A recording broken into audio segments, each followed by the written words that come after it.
റിയാസ് മൗലവി വധക്കേസിൽ അപ്പീൽ പോകാനാണ് സർക്കാരിന്റെ തീരുമാനം. ഇതുമായി ബന്ധപ്പെട്ട് അഡ്വക്കേറ്റ് ജനറലിന് സർക്കാർ നിർദ്ദേശവും നൽകി. എത്രയും വേഗം തുടർ നിയമ നടപടി സ്വീകരിക്കാനാണ് നിർദ്ദേശം ലഭിച്ചത്. കഴിഞ്ഞ ദിവസമാണ് 3 പ്രതികളെയും വെറുതെ വിട്ടുകൊണ്ട് വിചാരണ കോടതിയുടെ വിധിയുണ്ടായത്.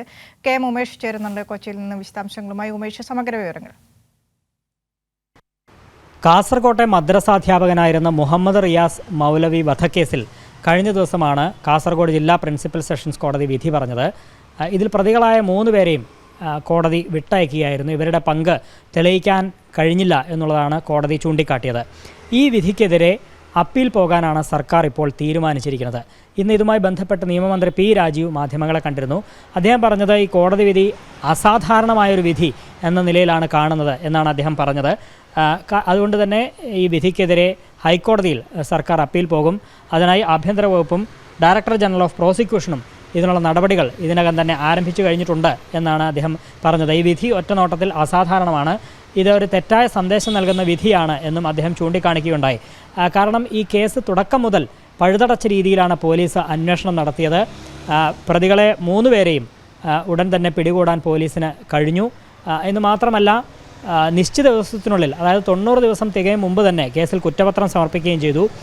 കഴിഞ്ഞ 7 വർഷക്കാലം ഇതിൻ്റെ വിചാരണയായിരുന്നു. ഈ വിചാരണ കാലയളവിൽ ഇവർക്ക് ജാമ്യം കിട്ടാതെ പ്രതികളെ ജയിലിൽ തന്നെ തുടരുന്ന നിലയിൽ ഉള്ള സാഹചര്യങ്ങൾ പോലീസ് തന്നെയാണ് അത്തരത്തിൽ സൃഷ്ടിച്ചത്. അത് ചെറിയൊരു കാര്യമല്ല എന്ന് അദ്ദേഹം ചൂണ്ടിക്കാട്ടി.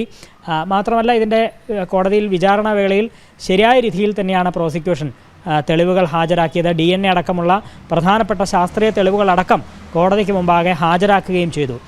ഇത്തരത്തിൽ ഉണ്ടായ സാഹചര്യത്തിൽ ഇത്തരത്തിൽ വളരെ ശരിയായ രീതിയിൽ പോലീസും പ്രോസിക്യൂഷനും ഇടപെട്ട് പ്രവർത്തിച്ച കേസിൻ്റെ വിധി ഈ രൂപത്തിലായത് ഒരു അസാധാരണമായി തന്നെയാണ് കാണുന്നത്.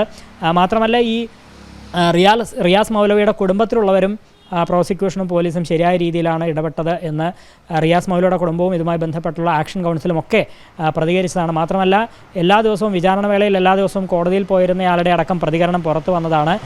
പലപ്പോഴും പ്രതികൾ പോലും ഉന്നയിക്കാത്ത കാര്യങ്ങളാണ് കോടതിയുടെ വിധിയുടെ ഭാഗമായി ഉണ്ടായത്. ഇതൊക്കെ കൊണ്ട് ഇതൊരു അസാധാരണ വിധിയാണ് കാണുന്നത്. അതുകൊണ്ട് ഇതിനെതിരെ സർക്കാർ അപ്പീൽ സമർപ്പിക്കാൻ തന്നെയാണ് തീരുമാനിച്ചിരിക്കുന്നത്. ഈ കേസ്, ഈ കാസർഗോഡ് റിയാസ് മൗലവി വധക്കേസിൽ പ്രതികൾക്കെതിരെ ശക്തമായ നിലപാട് പോലീസ് സ്വീകരിച്ചതിന് തുടർന്ന് ആ മേഖലയിൽ ഉണ്ടായ വർഗീയ സംഘർഷങ്ങൾ തുടച്ചു നീക്കാൻ പോലീസിന് കഴിഞ്ഞിരുന്നു. അതിനുശേഷം പിന്നീട് ഒരു തരത്തിലുള്ള സംഘർഷവും അത്തരത്തിലുള്ള സംഘർഷങ്ങളും അവിടെ ഉണ്ടായിട്ടില്ല. അത് ശരിയായ സന്ദേശം നൽകാനാണ് പോലീസിന് അന്ന് കഴിഞ്ഞത്.